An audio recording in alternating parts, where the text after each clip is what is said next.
Welcome to today's Explainer.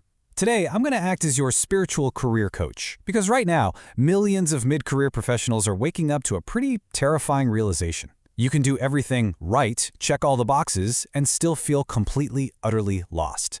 In this Explainer, we're going to explore some genuinely fascinating concepts to reframe that modern career instability and ultimately help you find profound personal fulfillment.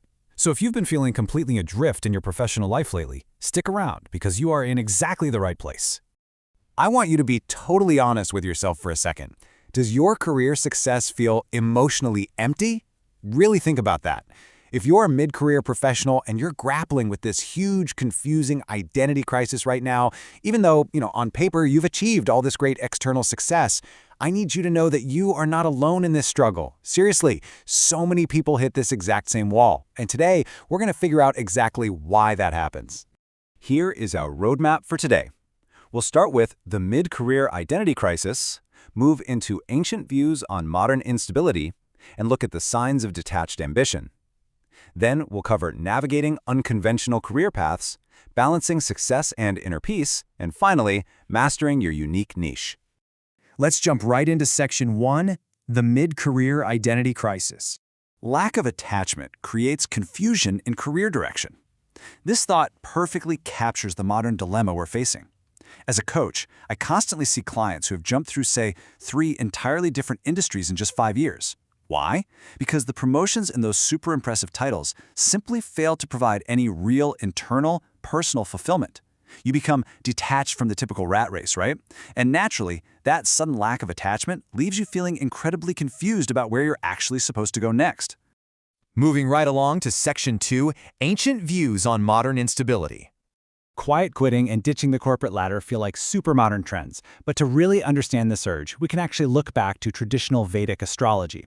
There's this fascinating placement called Ketu in the 10th house. Basically, Ketu represents spiritual liberation, and the 10th house represents your public image. When those two combine, it triggers this profound detachment from status, recognition, and all your conventional career ambitions. It's actually a deeply comforting lens to view your life through. You aren't failing at your career. You are just experiencing a cosmic shift away from needing public applause, which is completely redefining your professional identity. So, what does this look like in the real world? That brings us to Section 3, Signs of Detached Ambition. How does this spiritual detachment actually manifest in your day-to-day life early on? Well, usually with a wildly chaotic resume. You might find yourself going through frequent career changes, just bouncing between industries because literally no achievement feels permanently satisfying. When people at parties ask that dreaded question, "So what exactly do?" you probably break into a cold sweat because it's so incredibly hard to define your long-term identity. Even when the big promotions arrive, you just feel totally emotionally disconnected, and that pushes you toward really unconventional choices or even periods of voluntary professional withdrawal where you actively step back from visible leadership roles. But here is the cool part. This detachment eventually evolves into something really beautiful. Initially, you might clash with authority figures, bosses and corporate structures just don't make sense to you anymore. But soon enough, other people start recognizing hidden talents in you, talents you probably ignored, and they start bringing you opportunities you didn't even pursue. You develop this fierce, strong desire for meaning over status. And finally, because you've completely stopped caring about standard success metrics, you achieve this delayed career clarity. You end up developing exceptional expertise in a highly specific niche, simply for the absolute joy of doing it. Section 4. Navigating Unconventional Career Paths. Let's map out how this actually plays out with a real-world example. Take Sarah, a former corporate VP. For her first 5 years, she chased the standard path. She achieved major success, but absolutely zero fulfillment. By year 7, she totally hit a wall. She took a massive step back, entering a period of professional withdrawal, and accepted a much lower-tier job just so she could breathe. It felt like a crisis at the time, but actually, that withdrawal created space. During that time, a mentor noticed her incredible, hidden talent for mediation. By ditching her need for prestige and choosing passion over external validation, Sarah mastered a niche in conflict resolution purely for the love of it. She ultimately found profound fulfillment in a completely unconventional path. Section 5. Balancing Success and Inner Peace. In astrological traditions, planetary nodes actually work in pairs. So we talked about Ketu in the 10th house, which is your detachment from the public sphere, moving away from career ambition and external status. But this is always paired with Rahu in the 4th house, and the 4th house represents the private sphere. This pairing highlights a massive, absolutely crucial life lesson. Your true growth right now is not going to come from forcing public recognition. It just isn't. It comes from dedicating yourself to cultivating inner emotional stability. The universe is essentially pushing you to get your private emotional house in order. Now, you basically have two ways you can react to this detachment.